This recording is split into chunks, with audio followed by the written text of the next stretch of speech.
আমি সামান্য সামান্য মশলা অ্যাড করব। হাফ চামচের একটু বেশি জিরে, হাফ চামচের একটু বেশি ধনে, নুন নিয়েছি স্বাদ অনুযায়ী, হাফ চামচের কম হলুদ নিয়েছি, আর সামান্য গুঁড়ো লঙ্কা নিয়েছি। এগুলো আমি দিয়ে দিলাম। কষানোর জন্য একটু জল দিয়ে দিলাম।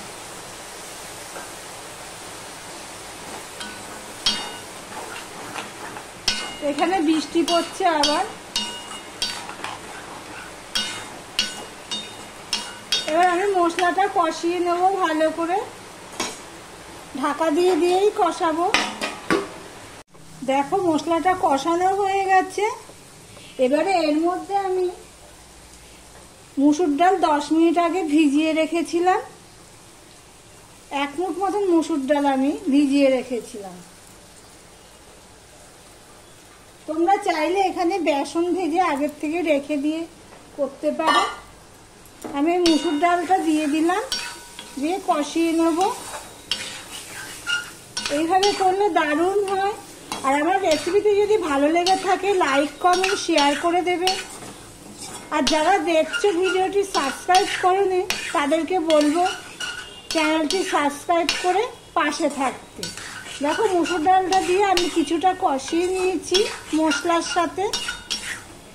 এবারে যে কাঁকরোলটা আছে ভেজে রেখেছিলাম আগের থেকে, সেই কাঁকরোলটা আমি দিয়ে দিলাম।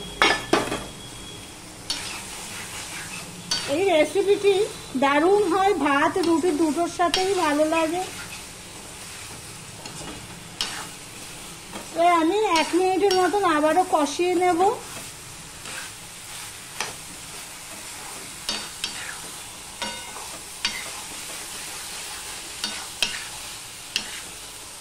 ডালটা পুরো গলবে না, অথচ থকথকে ভাব হবে।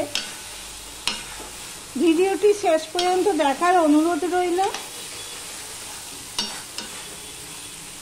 দেখো আমি কষিয়ে নিয়েছি, ডাল কাঁকরোল সব একসাথে কষিয়ে নিয়েছি, সুন্দর একটা গন্ধ বেরোচ্ছে।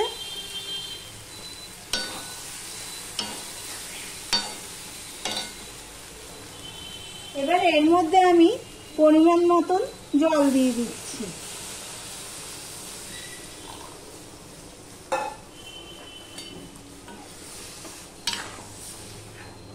এবার ঝোল হবে না, গ্রেভি টাইপের হবে। তো ভাত রুটি দুটোর সাথেই দারুণ লাগে খেতে। হালকা মশলা দিয়ে সবজির রেসিপি। এবার আমি ঢাকা দিয়ে এটা ফুটিয়ে নেব।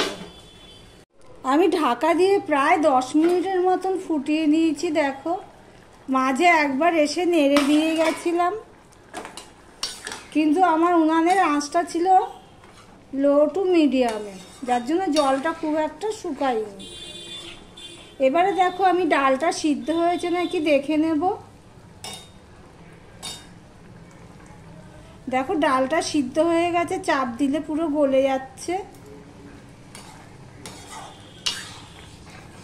দারুণ গন্ধও বেরিয়েছে।